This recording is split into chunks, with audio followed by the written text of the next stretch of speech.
Hello दोस्तों, HDFC limited के बारे में बात करेंगे। स्टॉक बहुत ही चर्चा में रहा है पिछले कुछ दिनों में, क्योंकि मर्जर की बात हो रही है, जहां पर एचडीएफसी बैंक और एचडीएफसी लिमिटेड का मर्जर हो जाएगा।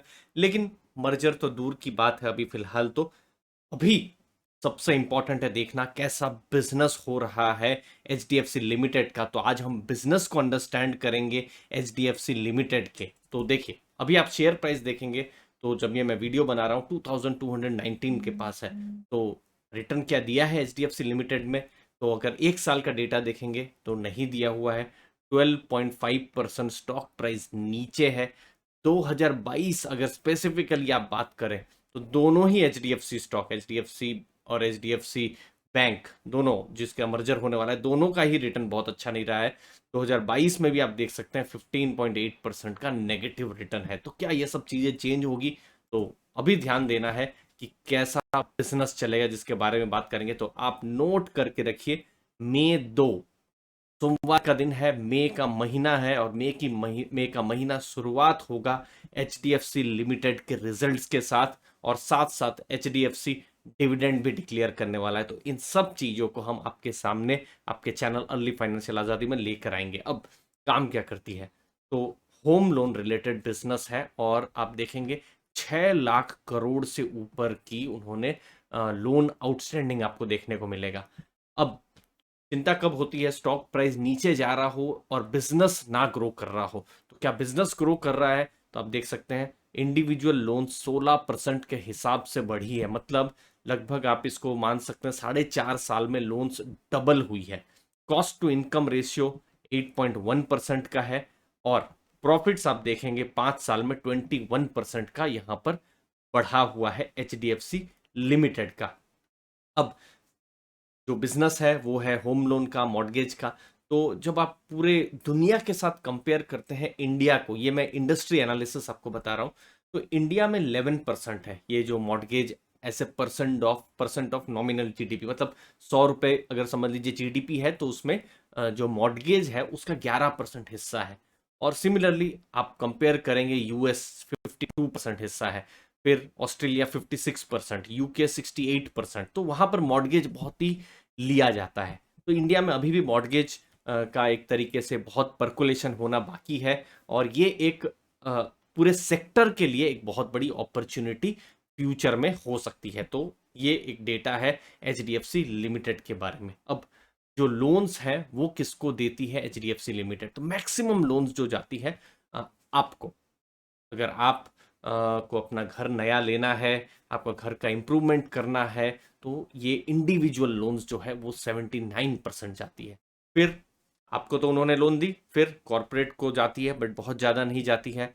फिर कंस्ट्रक्शन फाइनेंस में थोड़ी बहुत लोन जाती है, बट मैक्सिमम फोकस एक तरीके से जो रिटेल, जो इंडिविजुअल्स हैं, उनको जाता है लोन्स। तो आप देख सकते हैं ये एक बहुत बड़ा नंबर है, लगभग 80% का। और तो सबसे ज़्यादा अगर आप देखेंगे आउटस्टैंडिंग जो है वो यहीं पर ही है। 6 लाख करोड़ का लगभग जो आउटस्टैंडिंग है, उसमें 4.8 लाख करोड़ इंडिविजुअल्स को ही उन्होंने लोन दिया हुआ है। अब मैक्सिमम लोन्स कहाँ से जा रही है? और यहाँ पर एक इंटरेस्टिंग हो जाता है, जब मर्जर की बात हो रही है तो पूरी तरीके से ये एचडीएफसी बैंक पर डिपेंडेंट नहीं है। एचडीएफसी बैंक 28% ही हिस्सा है। 52% एचडीएफसी जो लिमिटेड है वो खुद से भी वो जो लोन्स हैं वो खुद से वो लोन्स को सोर्स करती है। तो ये एक इंपॉर्टेंट चीज़ है। फिर कुछ कस्टमर्स डायरेक्ट आते हैं उनके पास, फिर कुछ डायरेक्ट सेलिंग एजेंट्स हैं उनके, उसके द्वारा लोन होती है। तो ये एक इंटरेस्टिंग चीज, मर्जर जब होगा तो हो जाएगा, क्योंकि पूरी तरीके से एचडीएफसी बैंक से ही लोन नहीं जा रही। तो एचडीएफसी बैंक भी जब नए नए लोन्स जब सोर्स करेगा, तो फिर फ्यूचर में वहां पर भी एक ग्रोथ की अपॉर्चुनिटी बन सकती है। दूसरी चीज, इंडिविजुअल्स को हमने देखा लोन दिया जा रहा है, तो किसको दिया जा रहा है? मैक्सिमम एम्प्लॉयड लोगों को दिया जा रहा है। सेल्फ एम्प्लॉयड प्रोफेशनल्स को थोड़ा कम दिया जा रहा है, 21% है। मैक्सिमम लोन्स इंडिया में 54% फर्स्ट परचेज के लिए जा रहे हैं, कुछ रीसेल के लिए जा रहे हैं। और मैक्सिमम अगर आप बिजनेस देखेंगे तो साउथ और वेस्ट में है, लगभग 70% वेस्ट इंडिया और साउथ इंडिया में है। ईस्ट इंडिया में अभी बहुत बड़ा बिजनेस एचडीएफसी लिमिटेड का नहीं है। ये देखने का रहेगा कि ईस्ट इंडिया में किस हिसाब से ग्रोथ होता है। तो दोस्तों, हम बिजनेस को ही एनालिसिस करते हैं। आप हमारे टेलीग्राम ग्रुप के साथ भी जुड़ सकते हैं, जहां पर हम बिजनेस रिलेटेड एनालिसिस करते रहते हैं। अब लोन देते हैं, अब होम लोन है, लोन कोई भी हो तो रिस्क तो होता ही है। तो यहाँ पर जो इंडिविजुअल लोन्स हैं, जो आपको लोन दी गई है, तो उसका जो एनपीए है वो बहुत ही इनफैक्ट आप देखेंगे कम आपको देखने को मिलेगा। तो मोर देन 90 डीपीडी 1.14% है। और नॉन इंडिविजुअल जहां पर बिल्डर लोन, कंस्ट्रक्शन लोन जो आ गई है, वहां रिस्क ज्यादा होता है, लेकिन वहां स्प्रेड भी ज्यादा होता है, उसके बारे में मैं आऊंगा। तो 3.87% है। तो ओवरऑल एनपीएस 1.8% के आसपास आपको देखने को मिलेंगे। अब लोन के स्प्रेड्स कितने हैं? स्प्रेड से मेरा मतलब है कि जो H D F C limited कितने में उनको लोन मिलती है, जैसे उनकी जो कॉस्टिंग कितनी है। तो अभी आप लेटेस्ट आप देखेंगे कॉस्टिंग 5.83% है, मतलब इतने में उनको पैसा मिलता है। अब वो सामने लोन देंगे तो सामने वो जो लोन देते हैं, जो भी उनको रिटर्न मिलता है, तो उनको 8.09% का रिटर्न मिलता है। तो टोटल स्प्रेड जो है उनका 2.26% है। स्प्रेड मैंने देखा है लॉन्ग टर्म में H D F C limited का 2.25 से 2.30% के आसपास ही है। तो ये उनका एक आइडियल स्प्रेड आप मान सकते हैं।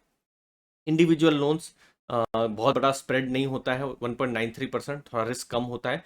नॉन इंडिविजुअल रिस्क ज़्यादा होता है, तो यहाँ पर स्प्रेड भी थोड़ा ज़्यादा होता है। तो ओवरऑल लोन बुक का 2.2% का स्प्रेड है। स्प्रेड जितना ज़्यादा हो उतना अच्छा है, बट ये एक डिसेंट स्प्रेड है। अगर आप H D F C limited का हिस्ट्री देखेंगे तो ऐसा ही आपको देखने मिलेगा। अब रिजल्ट्स कैसे हैं? तो इंटरेस्ट इनकम है 11,100 करोड़ की इंटरेस्ट इनकम है। ऑपरेटिंग इनकम 4,591 करोड़ की है। और प्रॉफिट्स आप देखेंगे 3,261 करोड़ के हैं। तो ये अगर आप ये तो क्वार्टर थ्री को हम कंपेयर कर रहे हैं, तो 11% का प्रॉफिट ग्रोथ हुआ था। अब देखने का रहेगा किस हिसाब से प्रॉफिट ग्रोथ हो रहा है, क्योंकि बहुत सुनने में आ रहा है रियल इस्टेट में ग्रोथ हो रहा है। तो रियल इस्टेट के भी अगर आप स्टॉक देख रहे हैं तो कहीं ना कहीं ये भी एक तरीके से रियल इस्टेट पर ही डायरेक्ट चाहता है, क्योंकि लोन्स का ये बिजनेस है। तो किस हिसाब से ग्रोथ हुआ है जनवरी से मार्च में देखने का रहेगा। प्रॉफिट्स देखने के रहेंगे कितने बढ़ रहे हैं या कम हो रहे हैं।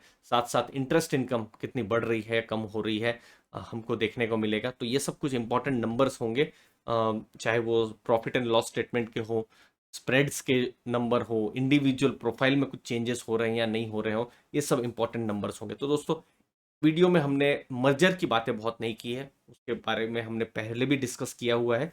आज हमने कोर सिर्फ H D F C limited के बिजनेस पर फोकस किया है। मुझे उम्मीद है आपको वैल्यू मिली होगी। आपके चैनल अर्ली फाइनेंशियल आज़ादी में हम लोग एनालिसिस करते रहते हैं। एक और एनालिसिस हम लेकर आएंगे, जरूर बताइएगा कमेंट सेक्शन में आपके फेवरेट स्टॉक के बारे में। आपके कीमती समय के लिए बहुत बहुत धन्यवाद। थैंक यू वेरी मच दोस्तों।